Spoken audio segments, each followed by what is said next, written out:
October 20th, 1977, Lynryd Skynyrd band crashes in Mississippi. We're going to talk about it in this episode of the Taking Off podcast.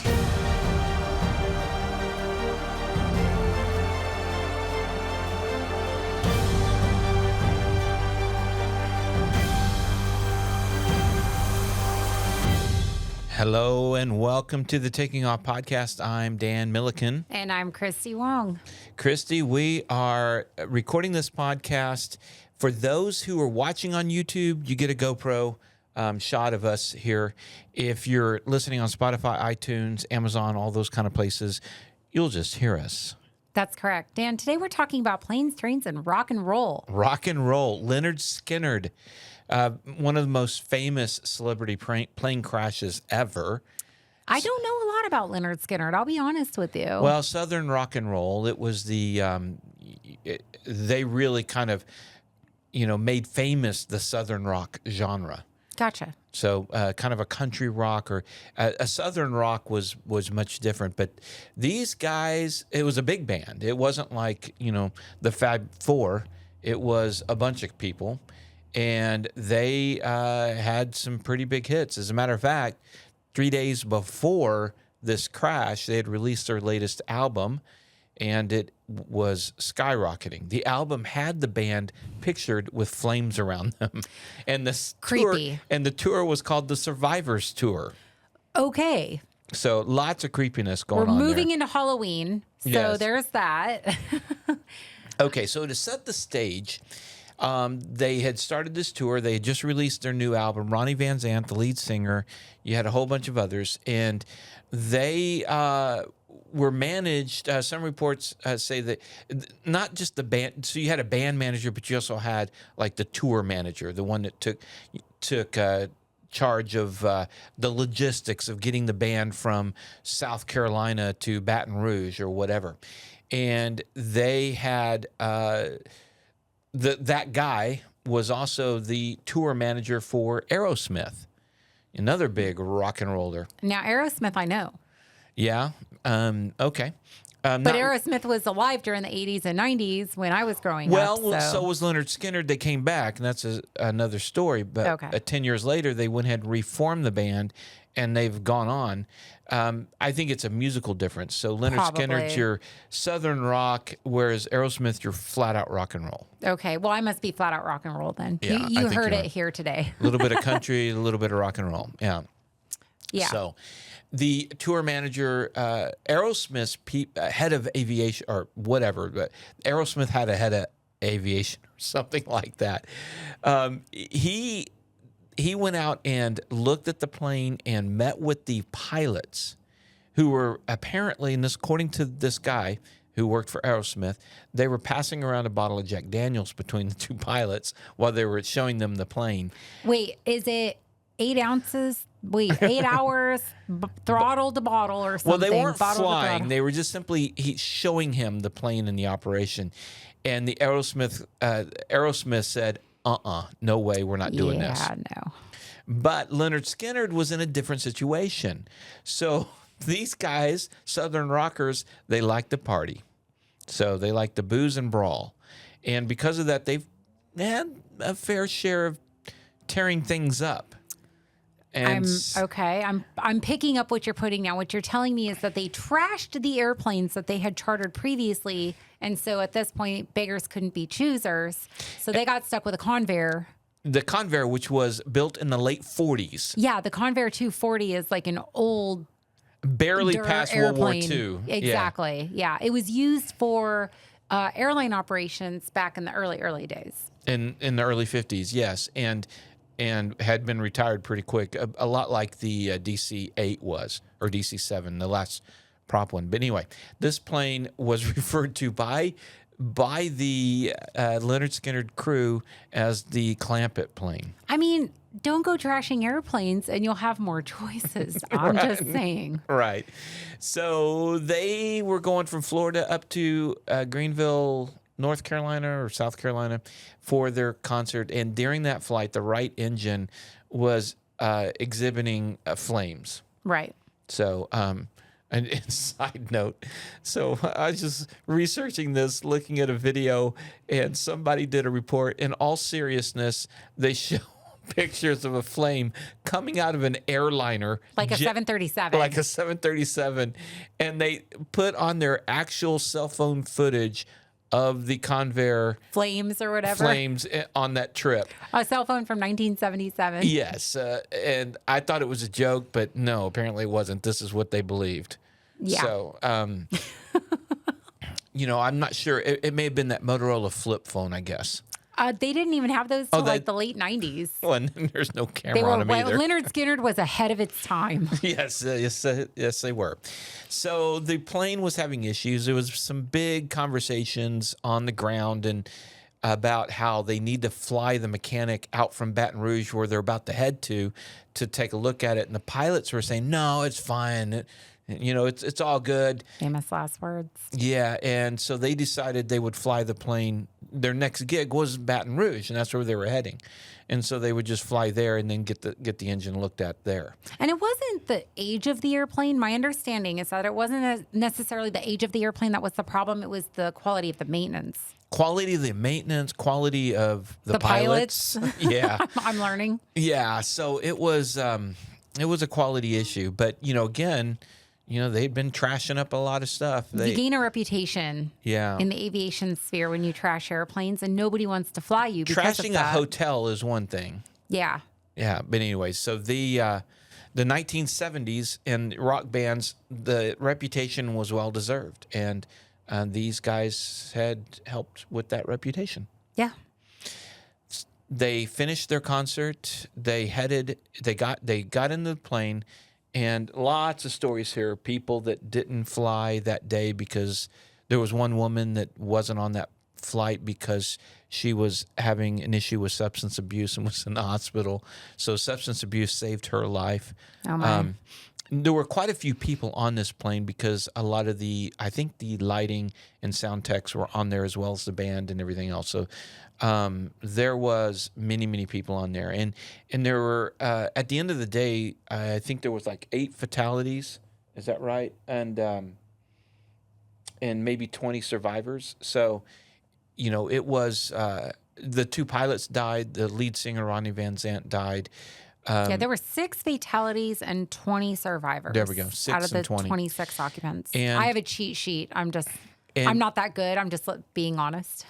The Christy Gaines was one of the fatalities. She was a backup singer and also sister to one of the other band members. And she had to be talked onto the plane by Ronnie Van Zant. She was afraid to fly. She was afraid to fly on this plane. She was just like, no, I'm not going to do it. And by the way, the manager who lined up this plane, he refused as well and flew commercial. And Cassie Gaines.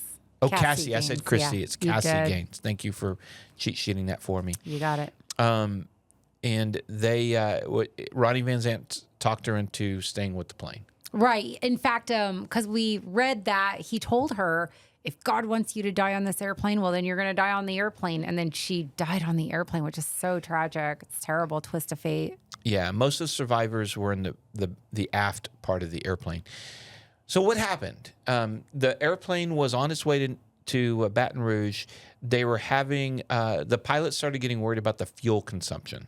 Right. And some speculate that right engine was burning way too much fuel and everything else. The pilots apparently did not visually, dip the tank or whatever you do on the Convair. There's probably several things that happened that contributed. You've got that Swiss cheese model. It's usually not just one thing. It's several things that contribute. Well, Swiss cheese sounds like a good descriptive term for this plane and its operation. Yeah, exactly. Lots of holes. Lots of holes. And the pilots got scared. One witness, survivor from the plane, talks about going up to the flight deck to ask them a question and realizing that they were freaking out. The pilot was freaking out. Yeah. And told him, go strap in. Yeah. And I forgot who it was, but one of them was not strapped in. And when the plane crashed, Ronnie Van Zant, yeah. He was tired and he was asleep on the floor with a pillow. Yeah. He got flung Yeah. And like died instantly when he hit his head. So as they were going out of fuel, the pilots decided to try to make McCombs Field. Then they couldn't make that. They were going to try to hit this open field, and they ended up impacting trees before they could make the open field. Yeah. So the airplane hit trees, and witnesses, survivors talk about like 1,000 baseball bats hitting the airplane, and was one comment. So the plane broke apart. They, people passed, went unconscious.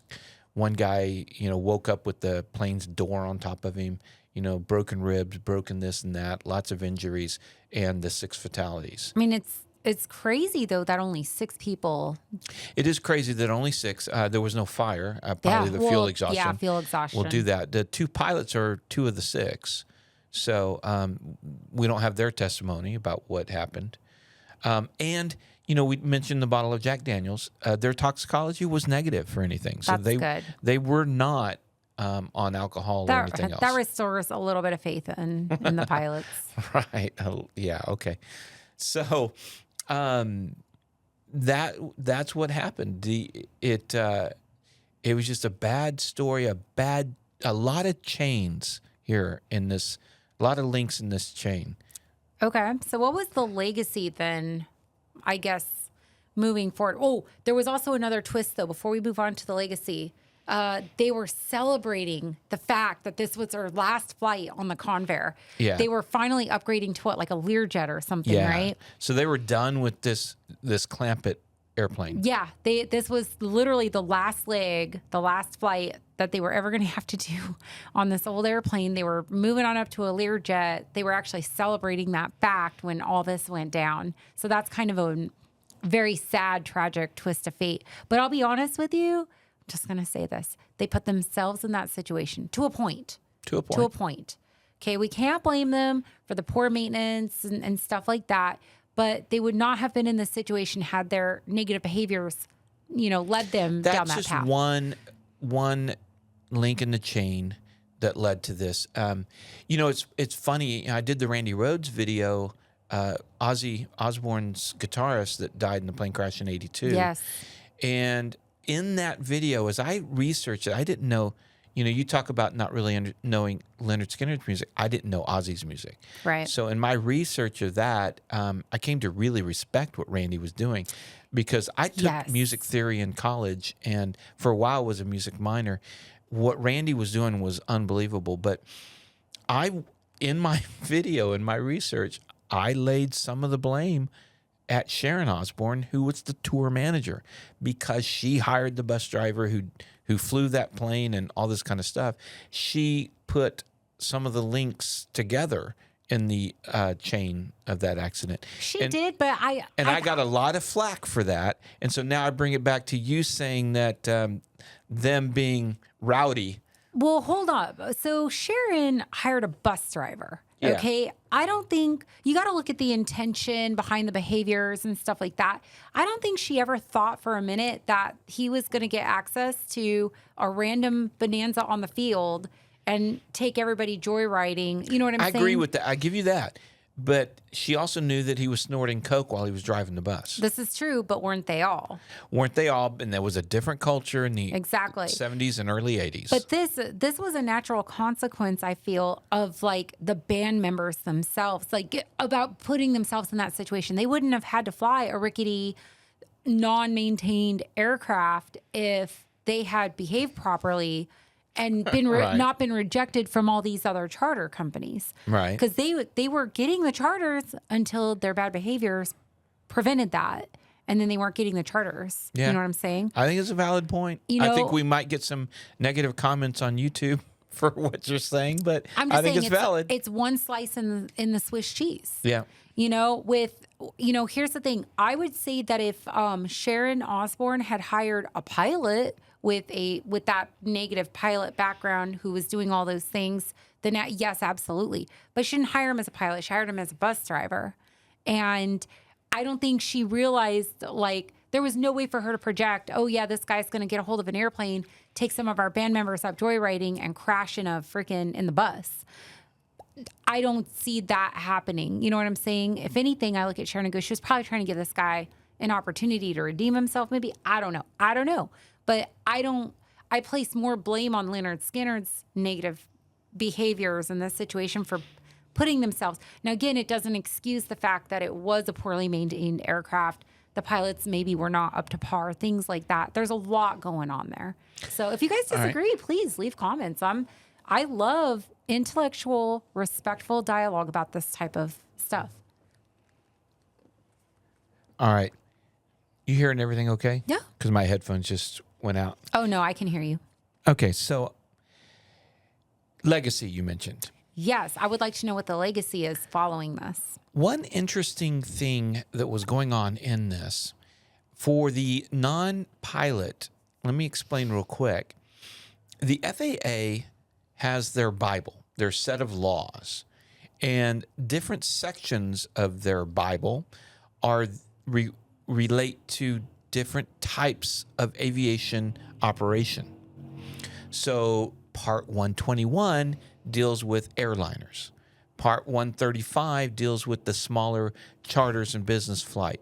Part 91 is all the set of rules for general aviation, the kind of stuff that when I go out and fly in my Cessna, those are the rules.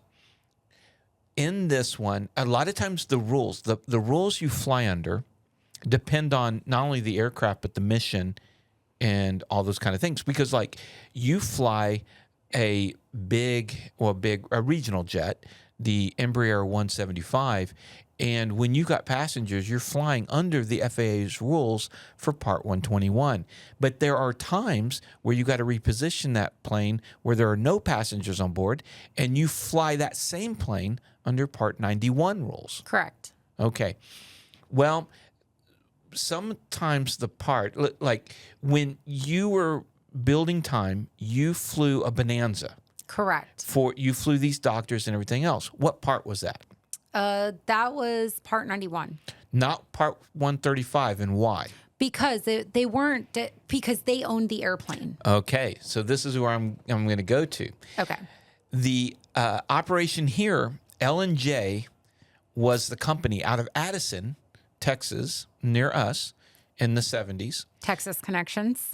So what they did is they transferred the operation of the airplane over to Lynryd Skynyrd. To make it Part 91.